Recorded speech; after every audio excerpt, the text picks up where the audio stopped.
This practice uses a small grid with 2 defenders closing down 3 players in possession of a ball. This is a good starting point to show young players the basic techniques of defending play. 2 defenders shut down first one player and then another, using good techniques of body stance, getting their body weight down low, maintaining balance, side on, concentrating fully on the ball and quick foot movement in order to make play predictable.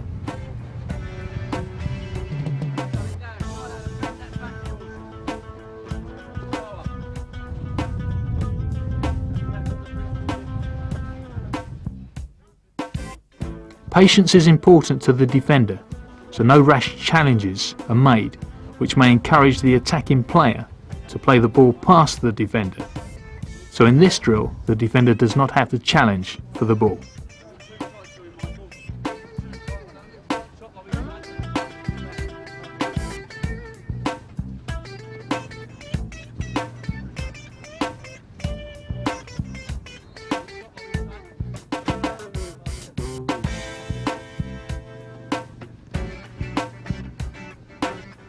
Note the body position of the defender, low down, side on, balanced and totally concentrating.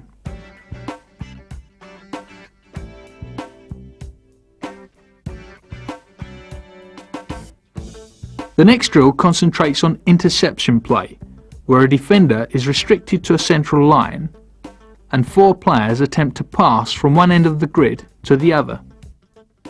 This drill is quite demanding for the defender in the middle, who is trying to intercept the pass.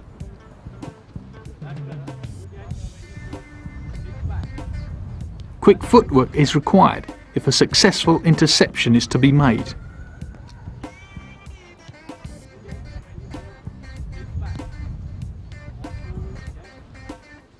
The player is encouraged to get into line with the ball as much as possible.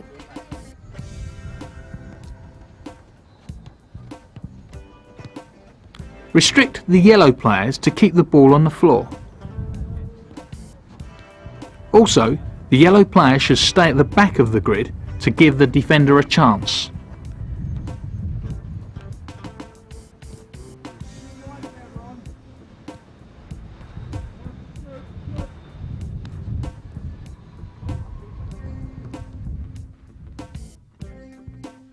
The drill is progressed to having 2 defenders on the line in a grid twice as wide. In addition to the 4 end players, side players are now introduced.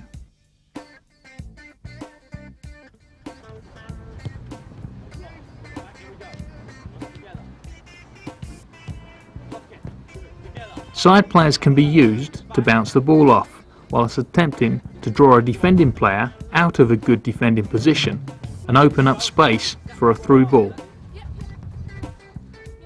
The side players must play the ball back every time. The defenders, in turn, are made to concentrate and avoid the ball being played between them. This is the start of a successful team play.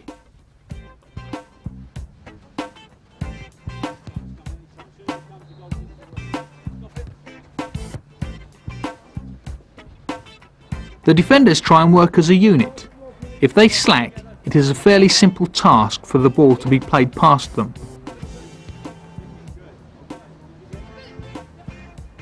Encourage defending players to stay on their toes and side on if possible, in order to avoid the ball being played through their legs.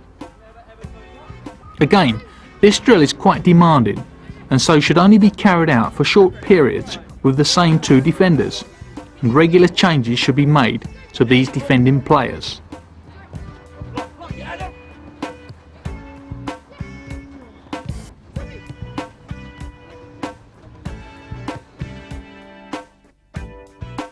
We now progress to 3 defending players.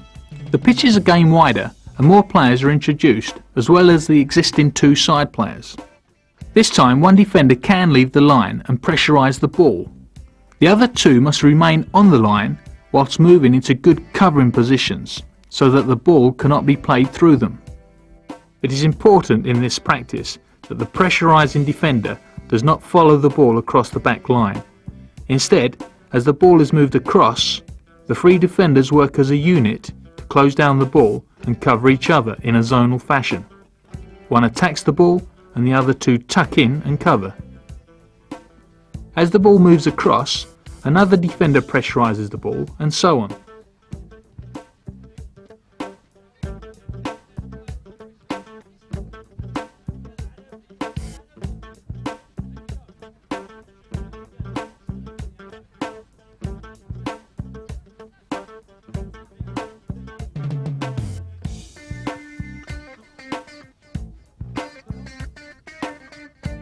As you can see here, the forwardmost defender does not get into line quickly enough. That is, his angle of approach is too sharp and he is unable to shut the ball down. The position of the covering defender is not close enough. The ball can be played through the gap. In a game, this could be a dangerous ball played through the midfield into a centre forward.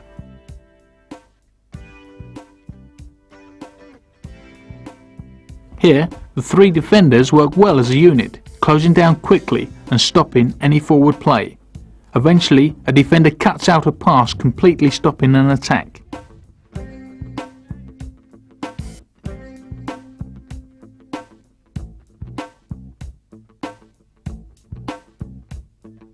If we look closely at the defending player here, he closes down quickly, slowing up for the final few strides. His body position is good. He is balanced, side on and concentrating, and his body shape is dictating the way the ball will be played.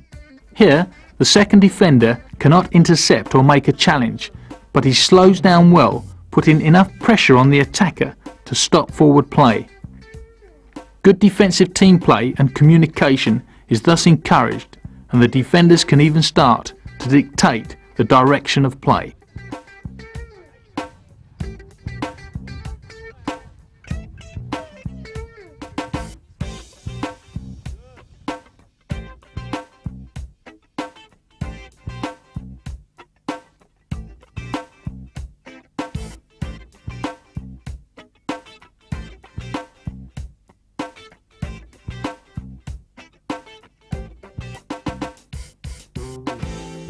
We now end the progression with a team-related practice on an area approximately the size of 2 penalty areas back to back, and look at defending in the final third.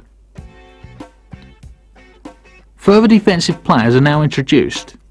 In this practice, we show 3 defenders and 2 midfield players, but the lineup can reflect your own team formation, or even simply work on individuals or parts of your defence. Tactics can also be worked on in this development. Which way do you wish to force play, inside or outside? Players are encouraged to keep the ball in front of them. Wide players play the ball back only.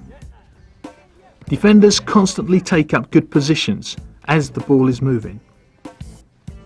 This simple progressive drill can be used to highlight the defensive duties of your team and encourage players to follow the team strategies by correct tactical and technical awareness, with the emphasis on good team shape, support and communication. So team players are again encouraged, even though your team is not in possession of the ball. If the ball is played beyond the midfield 2, can they turn back and still win possession as the play is held up by the defending 3 players? Let's look at that point again. Here, the ball is played past the front orange player, who does not switch off, but turns and pressurises the yellow, who is being held up well by an orange defender.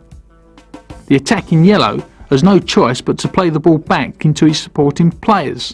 This is good team defending play. If the ball is won, the defending team must find a blue server with a controlled pass. Defending players can imagine that they are connected by a rope, maintaining distances between each other. The position of covering and supporting players is important for success. Defenders also try and force the attacking players to get their heads down, and so not be aware of good passing options.